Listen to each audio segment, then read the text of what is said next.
教區全人發展委員會4月2筆專輯。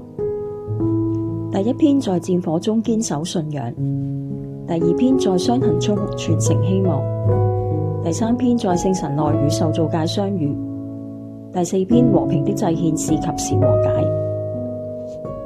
在戰火中堅守信仰，拉希神父喺黎巴嫩南部戰火中為拯救受傷嘅村民而犧牲，震動普世教會。拉希神父喺格萊雅服務多年，經常探望病人，陪伴有需要嘅家庭。隨住黎巴嫩捲入中東嘅戰爭，以色列發出撤離令，佢卻選擇留下，與村民同在，以和平、良善同埋愛回應暴力。同樣身處險境嘅貝魯特方濟會修士喺爆火嘅威脅下，仍然堅守崗位，選擇陪伴受苦者。這些牧者以生命見證信仰，提醒世人戰爭嘅殘酷，播種中東和平嘅種子。在傷痕中傳承希望，復活節帶來戰勝死亡嘅希望，卻無法改變現實中嘅苦難。隨住大埔雲福苑大火聽證會嘅展開，大家嘅傷痛同埋失望再次浮現。信仰提醒我哋，人嘅生活不只靠餅，更需要尊重、聆聽同埋慈悲。天主嘅臨在不僅喺真相中，也在彼此守望、關懷最小者嘅行動裏邊。在創傷未癒嘅路上，我們以微小卻真實嘅愛德，傳承從基督而來嘅希望。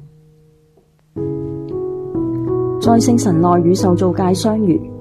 現今社會不公與生態危機，其中一個原因係人嘅冷漠，而這正正蔓延世界。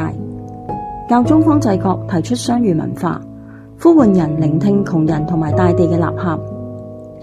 真正嘅相遇以祈禱為根基，在聖神內與天主結合，淨化五感同埋自我，學習接納他者。當人敞開心靈，便能在與人及受造界的相遇中看見基督。當我哋喺萬事萬物中不斷尋找天主，並將天國呈現喺人間，社會同埋生態嘅問題也能迎刃而解。和平嘅祭獻是及時和解。